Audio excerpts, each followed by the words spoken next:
Hey everyone, this is Alan Repich from the PubDog project here with Heather Furby, our lead behaviorist. Let's get right into it. So Heather, what's the most common story you hear from people who are taking their dog out in public? That's what we're here to talk about. Most common, I hear, I took my dog to training and they know the cues. I take him out in public, everything falls apart. And the humans then left thinking, uh-oh, I need more training or more classes, more exposure. And honestly, what that leads to is usually more frustration. So that loop that we have of the more, we call that the cycle of overwhelm. We see it all the time. And this is the PubDog project dedicated to helping people with dogs that are perfect at home but struggle everywhere else. So let's take a deeper look at how to turn the chaos to calm and focus on real life instead. And basically that means instead of obedience and command-based command and control. When you see a dog struggling in public, what's the first thing people assume is wrong? Yeah. So, I think let me just tell you a story. So recently I was at a AAA minor league baseball game and it was bring your dog to the park day. And by the way, strongly dislike those days. But what was happening is I was standing by the entrance and I was watching these dogs come in and they have to come in their own entrance. So people are walking all the way down the stadium. So we've already had a hot day, lots of leash pulling, hot paws. They come in, they're getting through the metal detector. A lot of them have the wand check. And right away, the dogs are communicating. Most of them are pulling at the end of their leash. They're out front in that, we all know the look. Pulling, straining forward. They're lip licking. Their eyes are big. They're taking it all in. They see, we had hot dogs and movement, and there's the crowd noise, just all the new sights, sounds, smells. And these dogs were basically saying from the moment they walked in, oh my God, I don't know what to do. And so that's where we know that dog, and we're watching people like say, hey, sit. The dog has to sit down, stay, get over here by my side, heel, all just shouting at the dogs. And so dogs actually don't fail in public because they need more obedience. They fail because we misunderstand what they need and what that environment is asking of them. And we have a lot of crazy expectations for our dogs without any preparation. And that's what leads to this failure to behave. And it's usually behave in public. So it's actually a misdiagnosis is what we see. It's a misdiagnosis of the problem, not necessarily a failure of training. What I mean by that is like when these dogs are pulling, we see that a bad behavior is actually a dog disobeying. And so we call it disobedience. We think exposure is actually socialization. And we think, well, if I repeat a thing over and over, I'm going to make progress. So we put all those assumptions together. And the problem is you can't fix what we don't understand. So there's this gap. It's interesting. I look forward to hearing a little bit more about misdiagnosis, but are you saying obedience training doesn't matter then at all? No. So there is a time and place for obedience training, but we need to understand that what the problem is and where to fit the right pieces. So obedience training isn't the problem. Obedience absolutely teaches your dog how to respond to you. The problem is often it's done in controlled environments like obedience classroom when you're paying attention and the world is relatively quiet. And I know a lot of us have been to obedience classes. We go, that's not a quiet situation. But compared to the ballpark, relatively quiet. And what public life requires is none of that. It's not controlled. It's not quiet. We're not always paying attention to our dog. It requires for our dogs to be calm without being told, right? It requires that our dog has to function even when we're not focused on them. So kind of akin to service dog behavior. Your dog has to learn to handle things you didn't plan for, like a small child running by with cotton candy or a hot dog. And they have to recover very quickly without you having to step in every time and giving them space. So that's a lot. So what happens is we want to be clear what obedience does and what public life needs. Is obedience gives you a vocabulary to use. It's a way to communicate with your dog. Obedience training is not just sit down, stay, but it gives you this vocabulary of how to speak clearly and succinctly to a dog. But public life requires fluency. we talked about. So, where people go wrong, and this is where you hear me rant quite a bit, is they finished a class, they got their certificate, and then they assumed, check, dog's trained, off to the farmer's market we go. And that's the moment they get there, things fall apart. So, it's not a bad dog, it's not failed training, it's just a scope mismatch. We taught them to sit down, stay in a classroom, in a setting, and now we want them to be around all kinds of sights, sounds, smells that require all kinds of brain work and new behaviors. It's amazing though, because we will see people take their dogs out when it works, right? But watch what they're doing. They're not just giving cues. They're not ordering their dog around. It's the humans notice the environment. They adjust the setup before the dog blows up and has a meltdown. They're not asking the dog for behaviors that the dog can't perform in that setting or at that time. And so they change the setup a lot rather than repeating cues. You'll watch people move with their dog or move in front or just help the dog get some space. And so the dog stays with them because they choose to, because they can. So that's not obedience, right? That's awareness, timing, and setup. That's what public life requires. So there's just a difference. Obedience gives you the vocabulary, public life requires fluency. I see. Okay. So it sounds like there's more to it though than just two aspects. And the two aspects I'm going to bring up are the dog and the environment, but it sounds like there's even more to it than that. But just for now, so then how much is the dog like is about that dog or any dog or versus the environment? So there's big pieces missing, like you said. There's lots of puzzle pieces we can put in this. And so what's missing is in most dog training, we keep looking at the dog. And instead of what we need to be doing is looking at the environment that dog is in. So our dogs, to be 100% honest, most of them are not equipped to meet today's world.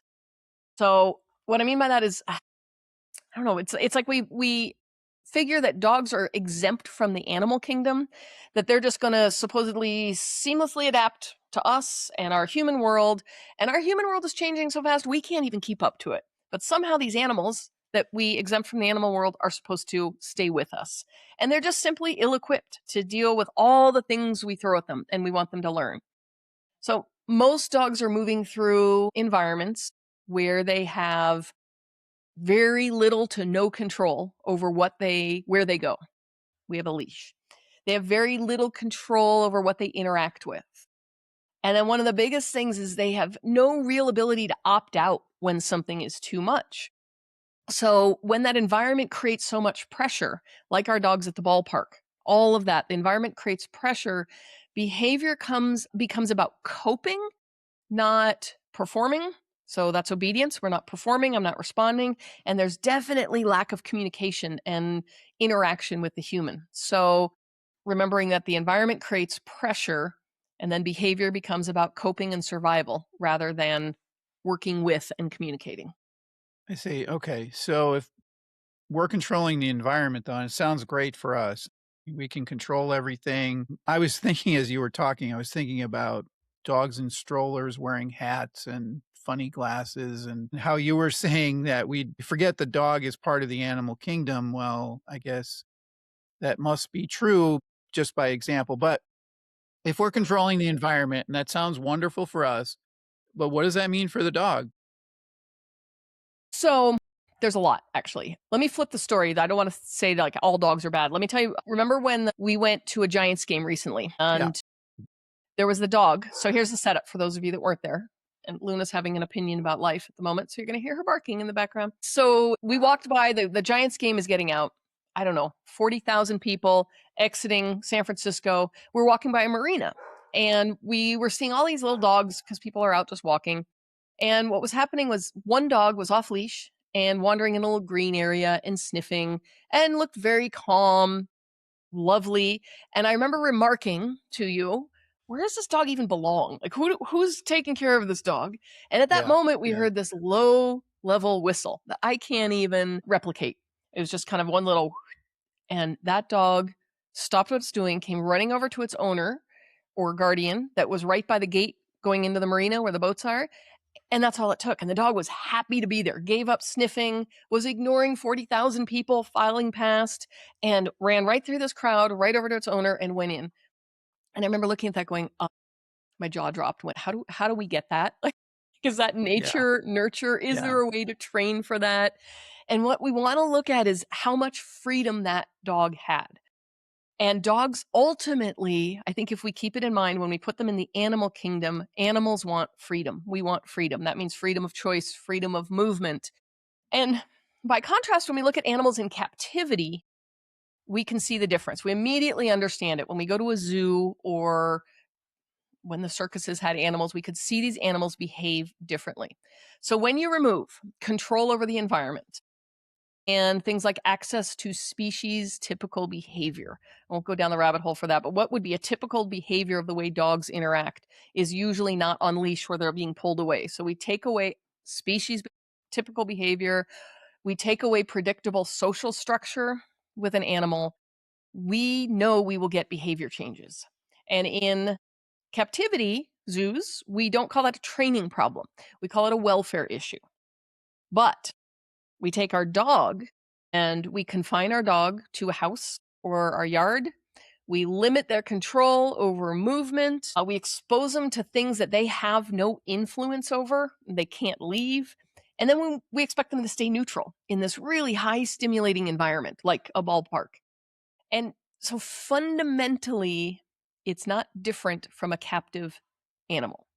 So we're going to say it. I know it's controversial, but our dogs are in captivity. Because we look at it like most of the dogs don't get to choose where they go. They don't get to choose who they interact with. The biggest issue is they don't get to choose to leave when they said too much. So that AAA baseball game, those dogs were saying the moment they walked in, this is too much. But we say, nope, we got to stay for all 9 innings, not 1 or 2 innings because I paid for a ticket. We have all of our human logic, right? So we take all of that away from the dog, but then we don't treat it like captivity or behavior welfare issues. We say the dog just needs more training and they need more exposure. And then maybe they'll get used to it with all that exposure. So that's how we approach training. So then this weird behavior shows up and we don't look at the system. We put labels on it. We say, oh, this dog has an issue. Yeah. Or, oh my goodness, we love blaming the human. Human's inconsistent. You got to be more consistent. I don't know who's that consistent in their life. And then we can Sure. also blame the breed. The breed's difficult. Oh, you got a difficult to train breed. So we come up with lots of excuses and labels. And then that's where things go sideways with our dogs.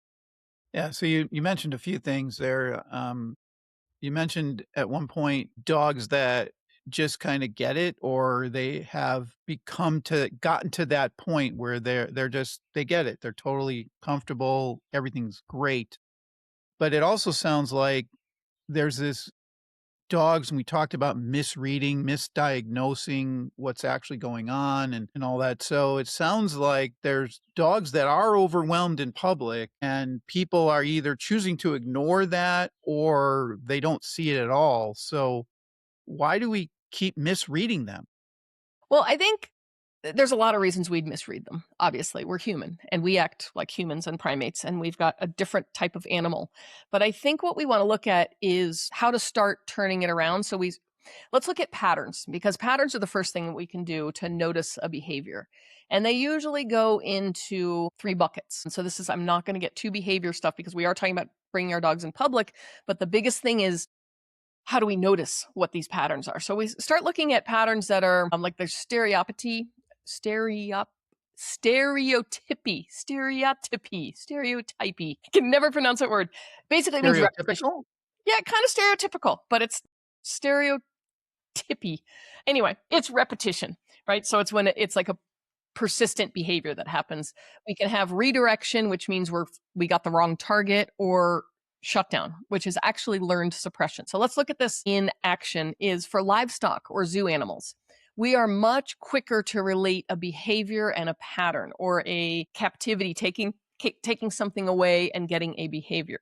Excuse me. For example, if you look at tongue rolling in cattle, goats, we are quick to associate with feeding frustration. If a large animal's pacing back and forth in their cage, it's usually that we've We say, oh, it's range reduction. So we expect that behavior. We expect to be more pacing when we reduce their Yeah. range. Yeah. Primates do a lot of over grooming, and we go, yep, they're reducing stress. So we put the two together.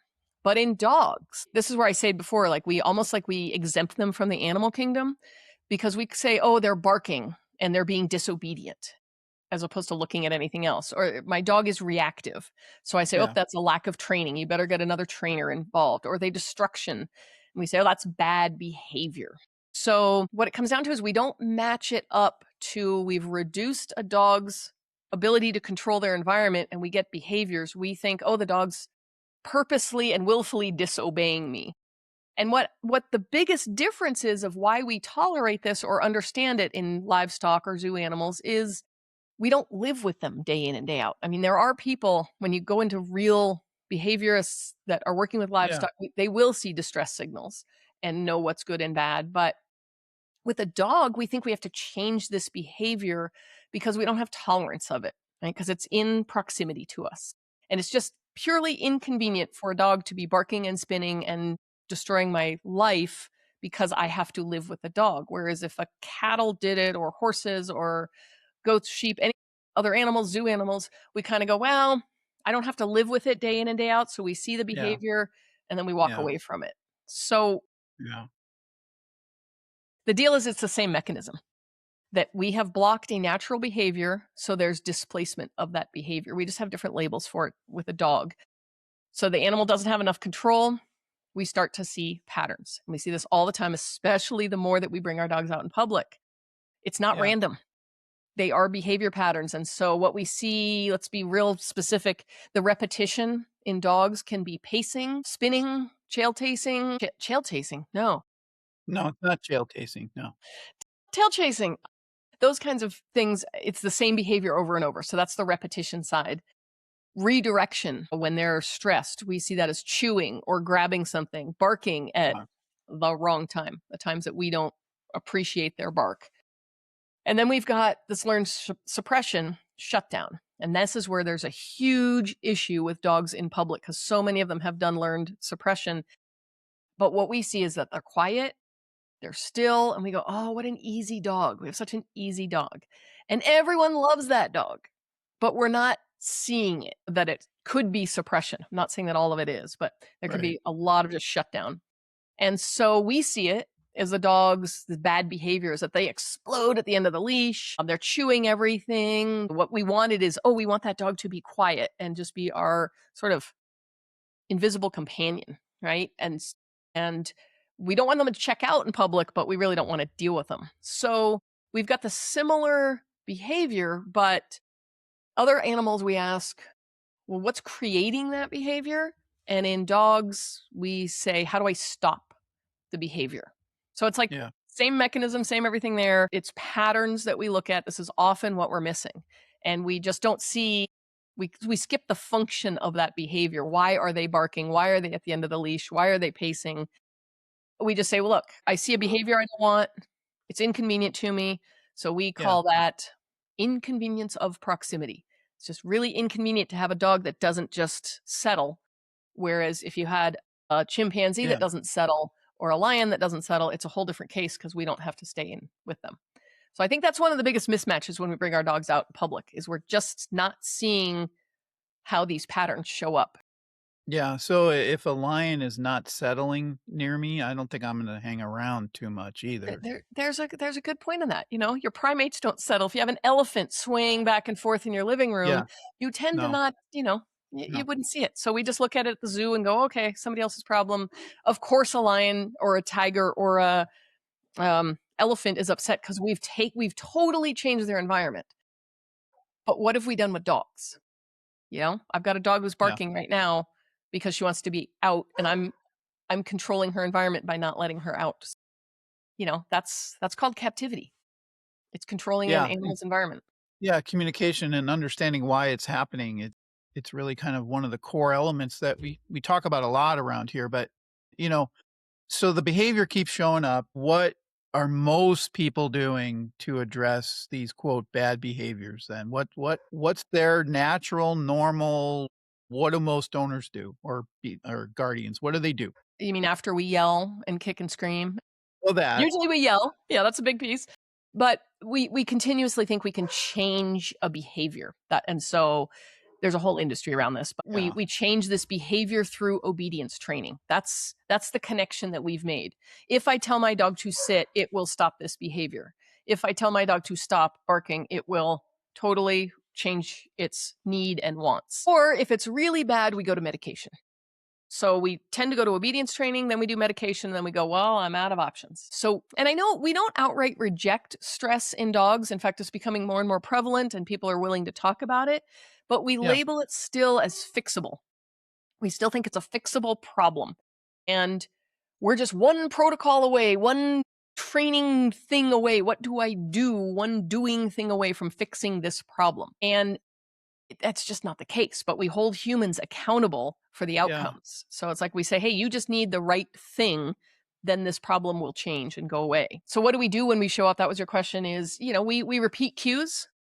What's our favorite one? Sit, sit, no, sit, sit, sit, no, no, sit. We repeat it until the dog hopefully sits. Then we go, oh, they got it. We stay in situations too long. Back to the ballpark, many of the dogs were ready to leave probably 2 minutes after they got there, but we go, 9 innings, you got to stay. And some people were awesome. Maybe they left after 3 innings, but generally we overstay because our human need to be in a certain spot when we go out. It's I came out to do this thing and I can't go home until the thing is done. And our Yeah. dogs are saying, hey, I was ready to leave way, way before this. And I gave you every signal. You just chose not to listen to me. So Right. then we just keep exposing our dogs to it over and over and over and hope that we're going to train them through it and they're going to get used to it. And so then obviously when it doesn't work, what do? We say, oh, we need more training. So we go back to another trainer, try a different method, a different protocol, or we assume we're doing the wrong thing. So then that's what I hear all the time when people call. I know it's my fault. I know I should have done something different. It's like, so we self-blame. Or finally, we label that the dog has a problem and we say we have Yeah. to move this dog Yeah. along. So we treat everything like a training problem. That's what we get. And even when it's not, and it's not a lack of love or effort on human part, it's just a lack of clarity of what's actually happening with our dogs. Yeah. So, and you've been at this a long time, much longer than I have, but when I got introduced to this whole dog space world, I was surprised at the number of people who would literally say the words, "I know it's not the dog, it's me." I can't say for sure because I didn't keep track, but almost 100% people would say that, or they'd be really quick to agree. Yeah, I know it's me. I know it's me. I'm the problem. And it's like, that surprised me a lot when all of this information is out there, and I can kind of understand now this cycle of overwhelm that you talked about earlier is that's what you get into. I'm going to try this. I'm going to try that. I'm going to try this new thing. I'm going to try this. And all along, maybe we could understand our dog a little better. But if all this information is getting out there, then why is this so difficult?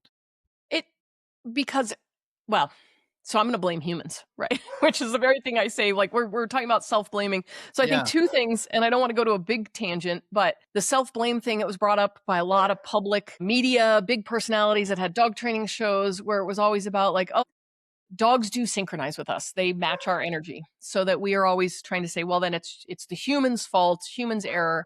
So people got used to saying it without even understanding what that means. And then when we go, well, okay, let's say it's the human's error. The industry that we have is built on dog training, not really understanding human abilities and human behavior. So we take our human piece, say, I know it's my problem, but I don't really want to change. I'm here to train my dog, not to train me. Why is this so difficult? So our industry is built around some really broken things. By the industry, I mean the dog training and the human dog connection world. There are lots of training programs out there. When you said people are quick to say, oh, it's my fault, it's like we hit the surface level, but people don't actually want to do the deeper work. They came to train their dog and they're saying, well, it's got to be the dog's problem. I know it's my fault, but if you ask humans to change their behavior, that's not an easy thing to do. So here we are convinced we're one protocol away from changing our dog's behavior. while simultaneously knowing how hard it is to change ourselves and change our own behavior. So it's like the industry helps create that, but also because we've got a lot of dog trainers that know dogs, maybe don't understand people. I mean, I hear that from trainers all the time that they go, "Oh, I wish I could just work with the dogs. I don't need to work with the people."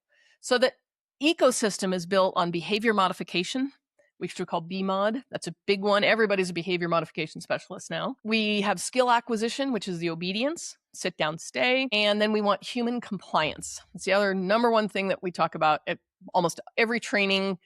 It's how do I get the humans to comply with my training plan?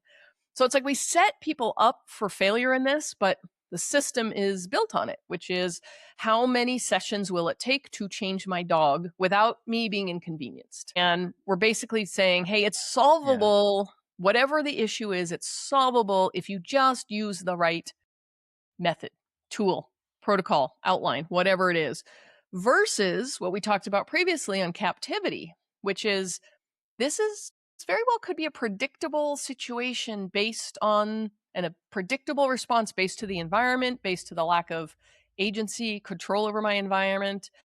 So what we look at is we've got more trainers and behaviorists than we've ever had before in the world. We have more access to this information that we've ever had. Yet dog behavior problems are increasing. So it's our system that keeps you stuck, which sounds very weird coming from somebody who's in the system, who works the system. But Yeah. we're never taught how to train, like actually look at what the dog is. We're taught how to train a behavior, but not read what's happening before the behavior, not read the whole situation. And we're taught to ask the dog what to do, right? Sit, but we're not actually taught how to know if they're capable of doing that thing. Meaning, even a sit, is it comfortable for them? Can they do it? Can they hear us? Can they take anything in? And as you know, we love to say so often we communicate with our dogs when we're basically in the middle of a clown parade and the clowns wearing lederhosen on skateboards with fireworks. Like there's too much activity going around to even Yeah. communicate with our dogs, yet we're expecting them to perform. So we're always saying, don't worry, there's another method, another protocol, another tool, something else that will solve this problem. But it all Yeah. starts from the same assumption, which is the incorrect assumption that it's something you can train your way out of. So sometimes it's true. Sometimes we can train, but sometimes you're training the wrong thing in the wrong environment at the wrong time. So the behavior doesn't change. We're actually solidifying that Yeah. and reinforcing that our dogs won't listen to us. So like the dogs at the baseball game, they wanted to leave. We aren't listening. So now what did we just train our dog is I don't care about all your signals. I'm not listening to them. So the dog learns, aha, I'm going to escalate. I'm going to do that faster, quicker, louder, better so that you listen to me more. Whereas if we just listen to the subtle communication, we could help our dogs. But our industry doesn't thrive on that. My industry is going to thrive on how do I get you to sign up for the next appointment? And what do I do? So I've got to keep you, dependent on me as trainers because that's what our business is built on. So Yeah. we get stuck. Yeah. So, okay. So we're stuck, I guess. That's it. Yeah, no more. We're We're stuck. done. All right. All right. Well, So I want to so make I, sure I understand though, training doesn't work. It's pretty radical. I don't know. It is. It is. And that's where it's like, that's where behavior modification came in. Is like the industry kind of started moving away from obedience and saying obedience doesn't work. Therefore, I'm a behavior modification trainer or behavior modification person. But that's still about changing the behavior. So, first of all, we want to be clear. Not all unwanted pet dog behaviors are stress and captivity related. So, there is a time and place for training. So, it's not that training doesn't work, but we've got to train the right thing at the right times. When we want to do this is if the dog doesn't know what to do. I'm going to quickly run through 4 and then let's explain them afterwards. But the first one would be the dog doesn't know what to do. So they literally need skill acquisition. If their behavior works too well, meaning it's worked for them, they're going to keep doing the behavior. We'll talk about that in just a sec. Handler inconsistency. Yes, that is human error in there, but it's not always changing our personality or our deep core beliefs. It's just trying to be more consistent. And we often mistake arousal for distress. So not all training is wrong and not all behavior is stress. But let's look at this. So when the dog doesn't know what to do, I was just working with a dog that looked very anxious and frenetic all the time, couldn't settle, wasn't because they actually were anxious. They just literally had no clue what to do when the doorbell rang. So doorbell rings, they were never given any instructions. So they just ran over and started jumping on the people and licking and having a grand old time. They were never taught that doorbell means go to place and be quiet, or doorbell means sit in a certain spot. So they just were never taught what to do. So that's just pure training. And then we watch the behavior start dissipating. When we say the behavior's been reinforced, let's look at that same dog. Doorbell rings, they go to the door and they start spinning and jumping and barking. And now mom and dad are up and there's all kinds of confusion and chaos. And that's exciting. So we've just reinforced a behavior rather than helping the dog understand what we want them to do instead. It also works for the dog because maybe, I'm making up stories, but maybe the dog doesn't like visitors. So the delivery person came, dog barked and barked and barked really loud and aggressively. And guess what? The UPS guy left. So that works, right? That's what we call dog law. It works. I'm going to do it again. So we've got to look at how we're reinforcing a behavior for our dog. So that's when training matters. That consistency, inconsistency, that's hard for humans, but I'm talking how we hold the leash, that we don't do leash pops. There's easy ways to hold the leash, that we're not wrapping it around our hand, that we're nice and relaxed, so that energy goes down the leash, that we give one cue, say it once, wait for a response, as opposed to all of our extra noise that we like to give. And then the big one where I talk about arousal being misled is, I hear it over and over, is I can't take my dog out in public because he loves other people so much. He has to go say hi to everything. And I get it. That's how we're reading that arousal or distress. But the idea is I don't always have to care about the cause of it. It's the behavior is not what I want to see. I don't want, if I came up and hugged every person that I passed on the trail and picked them up and swung them around, people are not going to love my No, that's behavior. weird. That's weird. But we look at arousal and we're so willing to write it off in dogs and just go, oh, they're just over aroused. And we go, well, maybe it could be distress. But either way, your dog does not need to go up and pounce and lick every other dog. That's not polite.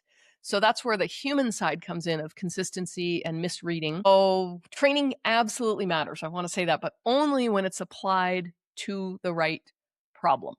So, like we talked about, the Okay. dogs jump on guests, they get attention every time. That works. Dog barks, the humans react, and then the dog gains some distance and control over their environment. So that works. Or, dog pulls on leash and the human interprets it as, oh, my dog's just friendly. And so we let the dog move forward. So that works. Unfortunately, those are coping behaviors, not actually, I've learned this works reliably, meaning that's dog log. So they've Right. learned that the behavior we don't like, inconsistency of proximity, works reliably. Why would I change it? If it gets me the cookie every time, if it gets me attention every time, then we've got that. So what training and trainers need to teach is about clear contingencies, meaning if this behavior happens, then this gets to happen. Very transactional language, better timing, and consistent outcomes, which means I have to know, this is the human part we talked about, not how you messed it up. It's what do you want, so that we know what we're even training for. How do we even know what we got if we don't even know when to reward if we don't know the behavior that we want? So I think that makes sense. But it's this training is absolutely matters. Not everything is stress and captivity related. At the same time, humans need to understand what is so that we can train for the right problem. Yeah. Yeah. And there's a whole nother aspect of reframing it into what we want rather than what we don't want. Yeah. Like But like speaking that of well, I was gonna say like that dog with the low level whistle. Like he had lots of agency and control. And owner just had to one whistle and the dog came over.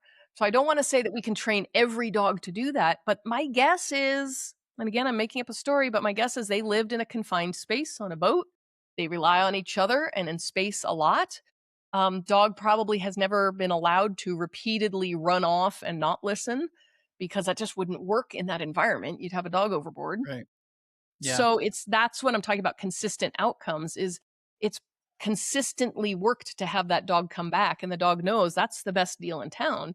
That's why I'm going to listen to such a low cue and not take my cues from all the other environment. And that's where training and exposure and consistency matter. Yeah. Yeah. And so let's say what if these bad behaviors go unresolved for months and years, what's actually happening? What happens to the dog? And more poignantly to the owner. Yeah, well, that's what I think we're seeing now is that dog behavior problems are increasing at this alarming rate. So what happens? We spend more and more money and time on training, which we train for the wrong problem. Therefore, we're getting more frustrated. So we try harder because we love our dogs. So we spend more time, more money on training. And then we start seeing less progress because as things go up, we're fine tuning. So we don't get these big aha moments. And then we make our dog's world a little smaller so they start losing access to the out of doors or going out in public because we just can't control them. So our world gets smaller, our dog's world gets smaller. I see it a lot that humans quietly, and it's just little bit by bit, we give up. And then ultimately, what we see is this incredible number of rehoming cases. And we can see it in, I'm sure, all of us somewhere on social media, or we have a friend or family who goes, it's just a wrong match for the dog. This dog needs more room or more energy, more ability to run out on its own. And I can't give the dog that. And it's saying, well, we've probably misdiagnosed the problem and what the dog actually needs. The dog has been acting out to express its frustration, but we're going to rehome. And it breaks my heart because it's not because people don't care. It's just because they don't have access to the full picture. So then we've got this frustrated human who's just heartbroken. We've got a dog that now has to go to a shelter or a new environment, which is so Yeah. stressful for the dog. And we just have this cycle that just keeps going of frustration, giving up, cycling through trainers, trying to find one more trainer, which guess what? Ask 10 trainers, you will get 10 answers. So we try another method and another thing. And so that's why we have dogs losing access to life, literally and figuratively. Right. Getting out and about, and especially that's what the owner wants. So let's bring this home and say, okay, so why does the Pub Dog Project even exist? I mean, that's the whole thing as we talk about it. We want our dogs to be with us. We want them to be their best friend. We had a dream when we got our dog. Somewhere that dream starts slipping away, but we want our dogs to be our buddies. And then we also expect them to be silent partners on the journey. Let's first start by we're creating pub dogs so that we can get our dogs out and about in public. But we need to first understand that our dogs actually have an opinion about the world around them. So we have to figure out who our dog is, how much breed plays in, how much of their upbringing plays in. And really, why PubDog exists is to help humans have that full picture, to help humans understand when not to teach more obedience. I mean, we figured that one out. We're not here to teach more obedience. We're here to help humans make better decisions about when to bring their dog and when to leave them home. It's always, even with therapy and service dogs, we do that same thing. When do you actually need your dog and when can you give your dog a break and they can stay home? We want people to know how to read readiness and how to build real life skills. So we talk about genetics on PubDog, the PubDog project. We're going to talk about where genetics play in and how that can build capacity or limit capacity. We talk about the environment and all the pressure different environments can put on your dog, how that can change over time. What's the function of the behavior? Big discussions that we do is how did this start happening? What purpose does it serve? And then really it's the real life training and the actual skills to go out and about in public. Yep. And the confidence that's built when those skills are there. Yes, such a I've good seen point. it. Both confidence of you and the dog because you have some predictability so you can relax. Yeah, exactly. So someone's out there watching the video and they feel like someone's describing their life with their dog. What do you want them to do right now? Right. So if this spoke to you in any way, shape, or form, subscribe to this channel, the PubDog Project, or you can find us on Medium, social media. You can sign up for our newsletter in the link below, which is Pause and Success. So just do one of those things, start getting the information. We do workshops and online education. We've got memberships, and it's always geared towards bringing your dog out in public. And I just want you to know one thing: you have not failed your dog. There's just a really good chance that you were solving the wrong problem. All right. That's it for today. Thanks, everyone. All See you right. later. See you at the pub.